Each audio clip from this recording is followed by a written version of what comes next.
Hello, and you're very welcome to the AA Ireland podcast. I'm Paddy Common. And I'm Anna Cullen. And today we will be discussing something that will be of interest to a lot of people. The government, of course, is urging motorists to do their part to help climate change by switching to electric vehicles. But what about consumer attitudes and so-called range anxiety? Well, fear not, because today we're joined by motoring journalist Dave Humphreys to discuss electric vehicles and what you should note before you buy one. Thinking of renewing or shopping around for car insurance to get the best deal? Did you know AA car insurance is tailored covered for you? AA members get fully comprehensive car insurance. With your policy, you can drive your own car as well as other cars with the best level of cover. Terms and conditions apply. To find out more, go to the aa.ie. AA Ireland Limited, trading as AA Insurance, is regulated by the Central Bank of Ireland. Dave Humphreys is one of Ireland's top motoring journalists. He writes for CompleteCar.ie, The Business Post, as well as a host of international publications. He's also a regular commentator on all things motoring. Dave, thank you so much for joining us on what is episode 1 of the AA Ireland podcast. Thanks for having me. Very honoured to be here. Listen, look, electric vehicles are everywhere. Absolutely. The topic is huge at the moment, and I'm sure many of the cars you drive each week have, some sort of plug, be it a PHEV or an EV. But today we're going to focus on EVs primarily. What we know is that people have questions and are obviously a little anxious about this subject. So this is why we've asked you to come in to, I suppose, pick apart any of these issues that people might have or questions we might have. So look, first question is why is there such a sudden burst of activity in this area? Like, we've seen electric vehicles around for a couple of years now, Nissan Leafs floating around, They were a slight oddball at the time, but now it seems like there's a real sense of urgency for change. Why is that, do you think? Yeah, I mean, it's probably in the last 10 years was when we started to see, let's call them production versions of electric vehicles coming along. And, there was a lot of uncertainty whether what is the future? Is it combustion engines? Is it electric? Is it hydrogen? And now we're moving towards the EU has said, no, we need to we need to reduce our emissions. Cars are obviously a significant part of emissions. And the technology is also now caught up to a point that actually making electric vehicles is becoming that bit more easy to do. And they're no longer quite as expensive as they are. And we're also reaching a point where the cost versus what you actually get in terms of range of battery technology is improving. Obviously now with emission regulations tightening, all the manufacturers are setting targets of moving away from combustion engines into fully electric vehicles. They're all around sort of talking between 2027 and 2030. That's the real sort of target that they have in mind, that by that time, new car sales will only be electric from numerous brands. And that's the way it's now really starting to accelerate as more brands get on board with this. Now we're starting to see a much bigger selection and choice of electric vehicles. So I know the government had said a couple of years ago, okay, we're going to ban the sale of new petrol and diesel only cars by 2030, from 2030 onwards. And we kind of all laughed at that at the time, but it's the laughing has sort of died down a bit because it's starting to look a little more realistic. Yeah, I think the government, a number of years ago, you'll probably remember when they set out a really ambitious target of over 1 million used electric cars on the market. And everyone's kind of scoffed at that because that was at a time when the technology wasn't there. I still don't think we're going to get to that. Well, the maths don't add up. But it is definitely improving. Now that more brands are getting behind it, because 10 years ago there was Nissan, there was Mitsubishi. That was kind of really it. There wasn't remember the IMEV? Yeah, IMEV was the first electric car I drove. Same. But now there's actually, I think there's a bit more clarity as to the direction of the industry and where that's going, and the fact that there's now just much more choice. I think a lot of people are now getting past the myths that were around electric vehicles, and I think people now see that, actually this does fit in with my lifestyle. So that's actually growing the demand as well. And there's obviously a lot of people that they want to be seen to be having an electric vehicle, but it's really come down, Europe is going to be the leader globally for electric vehicles. I mean, other countries, other markets are doing it, but nowhere near to the same level. And it's essentially down to the manufacturers are reacting to what EU has said in terms of reducing emissions, and they're now starting to produce the cars for that. So look, let's start from the start, because it's one of these questions people will always ask. The basics. I don't really understand it. And in the AA, we'd have a variety of members from a variety of age groups, and they can be a bit anxious about this. So look, how far can anyone expect to go in an EV? When and where should they charge? And what point should you worry about range anxiety, if at all? Yeah, I mean, we'll come back to range anxiety. In terms of how far you can go in an electric vehicle these days, most of them, pretty much all electric vehicles now, will give you at least 200 kilometers from a single charge. And that's in pretty mixed use. So I'm not talking about you having to drive in a very particular way, or that's just getting in, driving over a mixture of different roads and situations. Most of the new cars that are on sale now will do that. So first thing is, look at what you typically do. Most people don't drive 200 kilometers in a single journey, So yes, people will do it. They're going on holidays or they're going away for a weekend. But on a Monday to Friday, if you're driving in and out of work, or you're doing a school run or something like that, chances are you have a very short, or it's probably going to be 50 kilometers or less as a typical daily commute. So that means that you can go in and come home without having to think about plugging it in. Now, the other thing is charging. So a big thing is, how often should you charge? There's a good rule of thumb that of ABC, which is always be charging. The single piece of advice I give to every single person that contacts me or asks me about thinking about going to get an electric vehicle is, can you charge at home? That is the single, it's almost binary. If you can charge at home, absolutely get an electric car. If you can't, you still can get one, but bear in mind, have your eyes open. You do have to be very realistic about what you're doing. Now, you could, for example, not have a charger at home, but you might only do 10 or 15 kilometers a day of a drive. So you could, in that case, get away, because you're probably only going to have to charge maybe once a week or maybe twice a week. And you can probably adapt to using relying on a public network. My advice is just try and imagine there's no public charging network. And can you sit down and do your homework and work out, okay, I can get around and do all that without, just relying on my home charger. That's the key thing, is have a home charger. Otherwise, you can do it on a public network. It's just going to get a little bit trickier. And the other thing to remember is that there's a growing number of electric vehicles, which means there's more people who are going to want to use that public network. And there's, the ratio of cars to chargers is changing every single week. Yeah, look, and I think, we were talking about that earlier about having a home charger. I think if it comes to the public charging point, and as someone who drives an EV every day, I would say the only situation where you should depend on them is if you are crossing the country. Yeah, absolutely. Yeah. And I think that we are okay in Ireland for what we have. Ionity works really well. Some of the ESB ones, especially Junction 14, are getting a lot better. But I take your point. If you were dependent on them solely, you're into tricky waters. It can be. It's just you could end up in a very frustrating situation where you're just trying to charge at a time that works for your day, and the charger's occupied or something like that. In terms of, we talk about range anxiety as well. It's really important to remember. I think we sometimes forget that we live on an island in Ireland. There is a finite distance that you can go, and often I remember on social media, I often do Q&As, and somebody asked me once, could they drive from Dingle to Belfast on a single charge? And I was like, surely if you're doing that drive, you're going to want to stop either because your bladder determines it, or it's like, it's not healthy to be driving for that length of time without stopping anyway. So, and therefore, and the rapid chargers, I've done a lot of cross country driving. The rapid chargers are getting better, and typically they don't get the same, they don't get as hogged by other users as the slower public AC chargers are. So yes, you might have to wait for a little bit, but if you come back to that ABC thing, like I was going down to Limerick a while ago in a BMW, and I pulled in.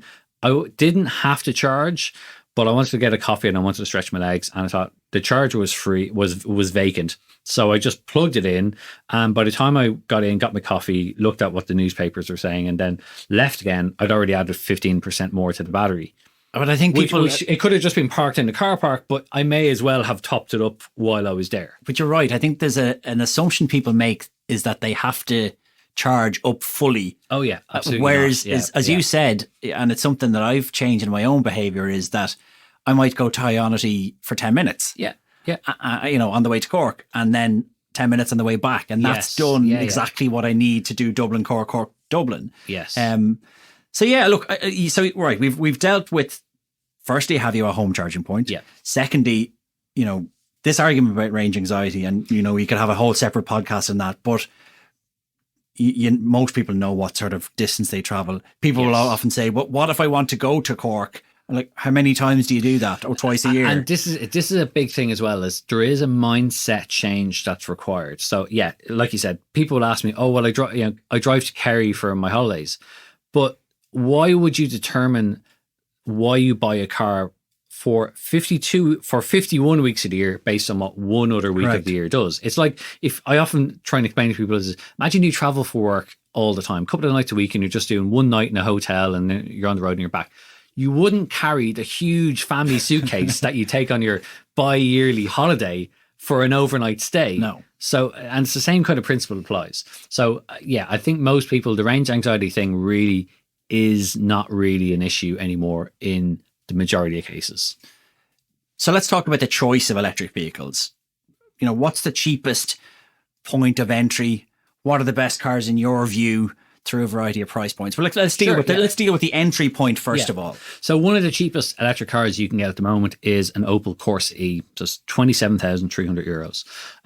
It's pretty affordable. It is a small car. It's a small hatchback, but it's probably ideal for somebody starting off, whether it's a first car or also for people looking to downsize. Something slightly bigger, you have cars like an MG5, which is an estate car. They're just over €30,000. Obviously, you've got the Nissan Leaf, which is a household name. Again, that's a C segment car, so that's like a Volkswagen Golf size kind of car. They start at 28,000, but if you want the bigger battery, it will cost you more. And then you're into slightly bigger cars then. So you've got a couple of different things. You've got like the crossovers, like the Peugeot E2008, and their Hyundai Kona is another really popular model. That's €31,000. So generally speaking, I mean, they're expensive cars, but they're not. There's not a huge price gulf anymore between what a combustion engine version of the same car is versus what an electric car is. So they are becoming a lot cheaper. And the other thing as well is a growing number of people are buying cars on finance or PCP or on lease deal or any of those kind of things. So nobody's necessarily walking in, handing over a bank draft for that full amount of money. So it comes down to the monthly figure. And when you start to roll that in, when you add in the fact that you've reduced maintenance costs, your fuel costs are going to be less because the electricity is cheaper than petrol or diesel, especially nowadays.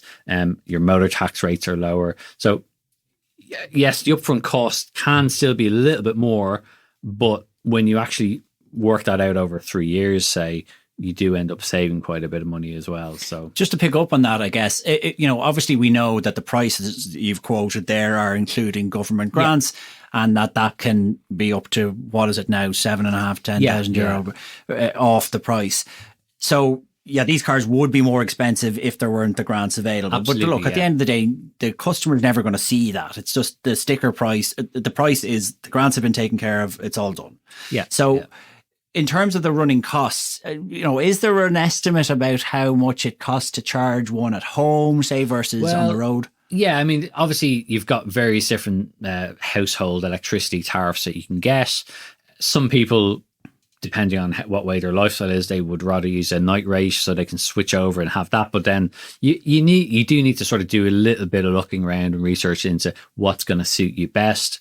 And also that really focuses on when you're going to be charging. So maybe you're going to be charging the car overnight, so you might prefer to have a night rate because that's when you're using a lot of that electricity. But I increasingly see more and more people now as well that are looking at not just their electricity supplier, but they're looking at adding some solar onto the roof, and they're maybe adding a battery wall, and they're actually, I've seen people now that are purely charging their cars off solar panels on the roof. No, okay. And all of these things are now much more easily to do than they were 5-10 years ago. And the costs of installing these are getting a lot cheaper. Now, there is still a significant upfront cost, but like with the car, as I mentioned, you have to take a longer view on that. And doing this kind of thing is an investment. And like that, you can get solar. You don't necessarily have to pay for it. There's lease deals. There's all these different options that you can have on this as well. So the costs do come down. Your servicing costs, your maintenance costs are going to be less because you have fewer things to have to service. So you don't have an engine as such, far fewer moving parts in an electric motor. Now, that's not to say that they're free. You do still have to have, obviously, all your maintenance checks, your NCTs, all that kind of stuff has to be done. Most of the electric vehicles with an average mileage will require still probably an annual health check and a safety check. And they'll do stuff like maybe every second year they'll change brake fluid and things like that. But usually speaking, you are going to see a big reduction versus having a diesel engine or petrol. So look, engine. back of a fag packet, maths, if it costs about £4 to charge at home overnight for a car that maybe does 400 kilometers, and we know from the fuel prices at the moment that it costs about €85-90 for a petrol car that might do 700 kilometers, they're quite significant it's differences. Night and day. It's absolutely night and day, and that alone, leaving aside any concerns you might have about not wanting to have a car that emits anything locally or anything like that, just the basic maths of it is you just can save so much money with an electric car. But there's a huge number of other benefits of having an electric car. And I fully understand that they're not for everybody. And there are use cases, or there are people that are in situations that I would actually say, do not buy an electric car because it's not going to work for you. But that's becoming less the case. That's a very, very small proportion of people. There are a huge amount of people that absolutely could and should have an electric car. And maybe they're, because they just have an idea in their head, or maybe they had a bad experience with one 10 years ago or whatever, they're like, oh no, I don't want an electric car, because they're getting so much better all the time. It's not even every couple of years, it's every 6 months there's something new coming out that's better again. And there's something there for everybody. So like I said, the Corsa E is a cheap car, it's very affordable, it's pretty much, the price of an average new car is in and around that kind of thing anyway. But obviously you can spend a huge amount of money. You can go and buy an Audi e-tron or a Tesla Model X or anything like that. But there's something there for everybody now. And this is the crucial thing, that they're now getting closer to that price parity with the combustion engine equivalent of the same car. Do we have much of a second-hand market as yet? And what does it look like? Yeah, the second-hand market's actually kind of getting a bit more stable now. In the early days, when used electric cars started to come onto the market, the values were very low in them. A lot of that was to do with the fact that people still weren't really sure about electric vehicles or where it was going. There was a huge amount of doubt over the health of the battery, and you wouldn't buy a used electric car because the battery's not going to be goosed, which isn't true at all. Like, the batteries actually last incredibly well. That's a real big myth. I suppose it's good to touch on that, Dave, is that, the structure of the battery in those electric vehicles, it's not like one big lump. It's like an after eight. I always said it's like a packet of after eights. Yeah, exactly. Number of cells. So it's full of a number of different cells. And look, absolutely, over time, the batteries do degrade, but it's by a very small amount. It's nothing like you would expect. No, not at all. And also bear in mind that all the manufacturers usually put between a 7 and 8 year warranty on the battery up to a certain state of charge. So you're not going to have any issues with it. And one anecdote was, I remember talking to, when Renault initially got into the electric car market, they set up a company that was going to take the used batteries out of cars and give them a second life in grid storage. And I remember talking to the guy that was in charge of the program. I said, what sort of problems have you experienced? He goes, well, we can't get batteries, because 90% of all the batteries we produced are still fine and they're still in the cars. So the issue we have is we can't get the batteries out of the cars. So that is a kind of a myth, and that's improving all the time with the cars now and the software that controls the batteries.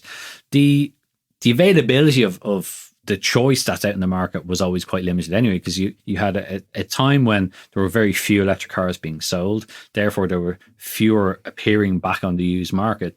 But now they're starting to see, now that people are onto their second and third electric car, there's much more choice there. The values are actually gradually, improving and stabilizing quite a bit now, because people realize, oh, actually, these are desirable. The biggest issue I seem to have is that as soon as something comes up on the used market, it's gone again, it's snapped up. But look, I suppose, your usual checks aside, there's no real reason for people to be spooked by a Absolutely used EV. No. And most retailers will also, if it's say a Volkswagen selling a used Volkswagen electric car, they can give you like a health check and all that kind of stuff. And there's even third-party apps that will do that kind of stuff as well. But I wouldn't really worry about that at all. There's no real reason, and I've done a lot of research into this, and there's no real reason why you shouldn't get a used electric car. Okay. They'll work fine. There's good value to be had in having one. Now, the only thing that really people need to be careful of is, obviously, if you're buying an older electric car, it's not the battery, but the actual range in the first place wasn't as high as what you're going to have now. So if you're buying a 24 kilowatt hour Nissan Leaf, they could never go that far in the first place. They'll probably have a little bit less now. But if you're only getting it for nipping down to the shops and stuff, then it's going to be fine. That's it, like cars like the initial e-Golf, which were nicely put together but didn't have the range. But as you say, nipping to the shops, going to the school. Absolutely, yeah. And that's something that people shouldn't overlook. So look, we've obviously dealt with, things to consider if you were going to get an EV, things like range, etc., which isn't as big an issue as we suspect. What's it like to drive an EV? You've driven all of them. Sure, yeah. So what's it like to drive one compared to a regular car? First of all, they're all electric. Oh, sorry, they're all automatic. They're all electric, but they're all automatic. The one thing that always surprises people when I have friends that never maybe been in an electric car, they get in, is how quiet it is. And it's much quieter, it's much smoother. And if I could describe it one way, is it's a lot more relaxing to drive an electric car. Especially if you're sitting in traffic and stop-start traffic and you're crawling along, you're not going into clutch in first, second, back into neutral. You're not doing any of that. It's just start, stop. It's a very serene experience. Very smooth. It's very quiet. You don't have things like the vibration from the engine coming through the pedal, coming through your leg and all that kind of stuff. It's much quieter. It's much nicer. Obviously, the power delivery, a lot of the electric cars have quite a degree of power. Too much power in a lot of cases, in my opinion, but it's very, very smooth. So, if you're joining onto a motorway, for example, it's very quick to get up to speed. It's very quiet. All these kind of things are definitely make it a more enjoyable experience. And then around town, you've got things like, obviously, the regenerative braking is quite strong on some of the cars where you can adjust it, and that gives this kind of one pedal feeling. So after a short time, you can gauge it pretty well that as you need to slow down, if you just lift off the accelerator pedal, the car will slow itself down because it gathers energy back into the battery again. So when you say one pedal, it's you're just you don't necessarily need to brake. You don't need to touch the brake pedal as much. You still need to keep an eye on it. But as you're slowing down, rather than just using the friction brakes, when you lift off, the electric motor will spin the opposite way and will recover energy back into the battery, and it just becomes a very smooth, very slick way of driving. And certain people will find that they start to try and see how far they can go, or see, or the other thing is you can turn it off and you can coast. So if say you're on a motorway, you can just take your foot off and the car will just freewheel along using no energy. Wow. And so it's a different driving experience, but it's very enjoyable, and probably relaxing is the easiest way to describe it. What are your current EV favorites at the moment? What do you like personally? Well, because of the job, I'm very lucky. I get to drive all kinds of different things. SUVs, electric SUVs are probably the most popular segment at the moment. And there's a lot, that's really where there's probably the biggest choice of electric vehicles. Cars like Skoda Enyaq would be one of my favorites, just in terms of design, how it drives, and also like the price point and how it's agree with you there, obviously. Obviously at the upper end, cars like the Audi e-tron GT are sublime to drive, but very, very expensive, well over 100,000 euros. But like today, I'm driving a Fiat 500e, which is the small, quirky electric car, and it's a great little car. It's a great little car. It's ideal for zipping around the city. I don't think you could buy the 24 kilowatt one though. No, I've got the bigger battery one, and definitely that is the one to have.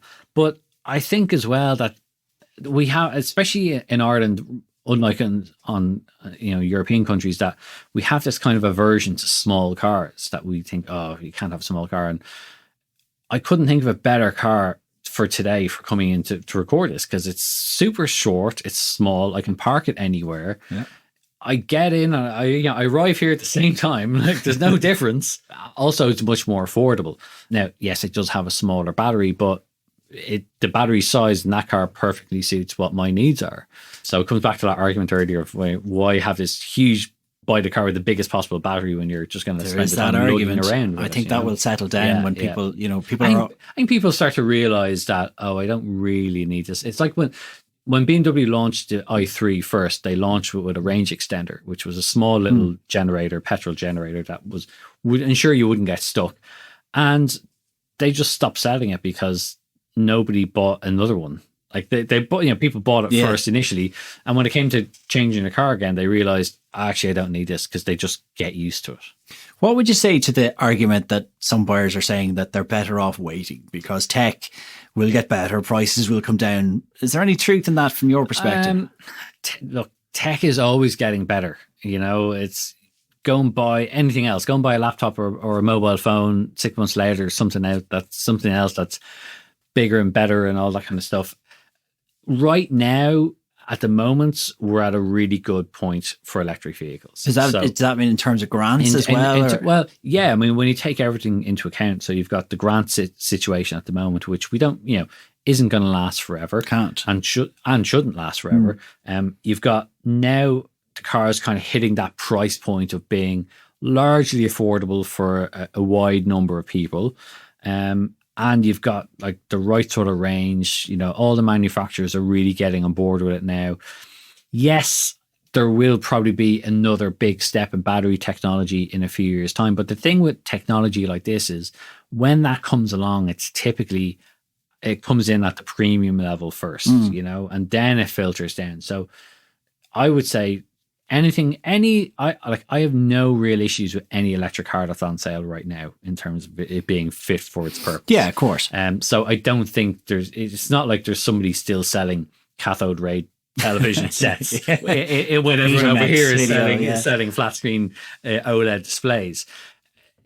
Pretty much anything you can buy now will serve your needs pretty well as long as you've researched it properly. There's no real duds out there. But if you go, oh, well, I got to wait 6 months, then you're going to wait another 6 months. And then, then you're going to hear that in a year's time, there's going to be something else. It's like autonomous cars. We were meant to have autonomous cars 5 years ago and we're still nowhere close to them. That's a case of don't bother waiting for technology. Yeah, exactly. Yeah. The electric stuff now is by and large very good.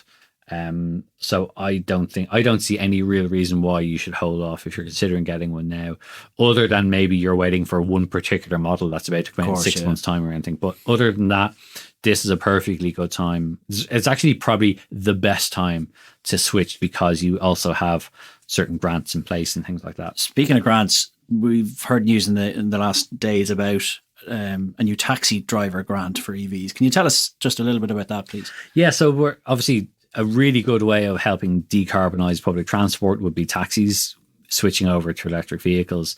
And they've basically now reintroduced this electric small public service vehicle grants that they have. Now, depending on which one you go for, a driver can get up to 25,000 euros in total. So you can get 10,000 euros towards the purchase of a new vehicle itself, and then further 2,500 towards converting it to a wheelchair accessible vehicle. So things like the Opel Combo, e-Combo, stuff like that, those kind of large MPVs, which are now obviously coming in electric form, they can be got as well. And there's also then different, if you're scrapping a particular car, you can get added grants for that. So there's a huge amount of incentives there. You still have you've got the VRT relief, which is up to 5,000 euros. You've got the domestic charger scheme. So if you want to get a home charger installed, you can get up to 600 euros for that. And there's also then the refunds you can get, or the rebates you can get for your tolls as well. And that's up to 1,000 euros. Wow, okay. So, I mean, I guess for a lot of taxi drivers as well, if you're in and around the city, you're not taking huge amounts of chunks out of your battery charge all day long.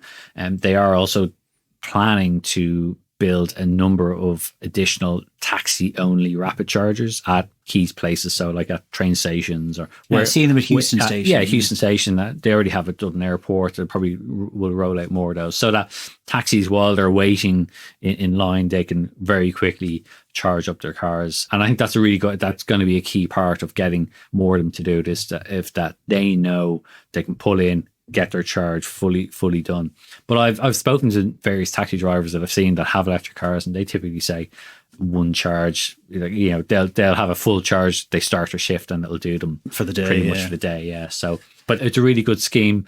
It would be great to see more of taxis, which at the moment are still very much heavily based towards diesel engines. So seeing those come out of the city and replaced with cars that don't locally emit anything would be a big plus. Dave, do you think anything needs to change? Do you think there needs to be an attitude change? Is there anything the government should do to get to these aims and these targets? I suppose there's a couple of things, like there is a bit of a mindset change, like I discussed earlier, that you could get an electric vehicle that will suit everything. If you're not getting an electric vehicle because you go on a week's holiday to France in the car, well, just rent a car for that week.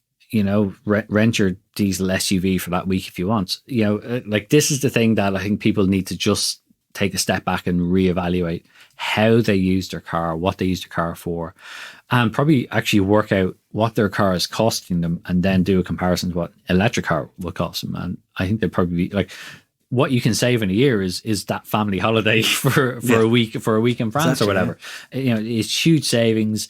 I think we need to get a bit more realistic about how we use cars. I mean, the one great thing, if people aren't willing to change their behavior, for example, go to any school, you'll see dozens of cars sat outside with their engines idling, running there. You have to hold your breath going by. If people are still going to do that, but are doing electric cars, it's going to be better for the local air quality. So things like that need to change. And leaving aside even the environmental aspect of it, just go and drive an electric car and see, if you've never driven one before, and see how different it is. It's, like I said, it's so much smoother, so much quieter. But I think it would be better to see more public service vehicles moving to electric. It would be better to see more companies issuing electric cars, but also providing charging at the place of employment that they can charge their cars there. And for us not to be too fixated on range. Yeah, the range is a thing. Just there are people that still can't get an electric car or shouldn't get an electric car, but there's a huge percentage of people that range isn't an issue, and maybe they're basing that on something that they heard 5 or 10 years ago of somebody that had a horror story. And I was like, when I had that Mitsubishi i-MiEV, I just drove around in a panic state for the entire week because the battery was so small. Yeah, it was tiny. But that's like, honestly, I get into a car, I don't even look, I barely even glance at what charge is in it. And I could, drive for a few days before I even think about plugging it in. That's where we are now. They're getting so much better. They're getting so much more affordable. And there's just so much more choice now. So you're not suddenly picking a car that looks really unnecessarily quirky. They just look like regular cars and they're quite stylish. There's a huge amount of benefits to having an electric car. And I think most people, if they actually sit down and really look at it, they'll probably be quite surprised at how easily it could integrate into their lives. Well, Dave, look, we could talk all day about this, and we'd love to have you back if you'll join us again. Yeah, absolutely. If anyone wants to follow you on socials or reach out to you, how can they find you? Yeah, I'm usually mostly on Twitter and Instagram. My handle is Lord Humphreys, or you just look for Dave Humphreys. You'll see me pop up under any car-related stuff. And just give me a follow. And I'm always happy to answer any questions. So if you want to DM me or send me a message, I'll help out as much as I can. Well, Paddy, that was a very comprehensive chat with Dave, and you're an EV owner. Yeah. So I wanted to ask you, have you encountered any challenges? I guess no more than anyone else. I mean, the network is sometimes could be better. You get to a lot of spots at times, and sometimes the charging point is taken up. Now, that's no fault of the charger. It's just there's not enough at the moment. Sometimes you do get the odd fault.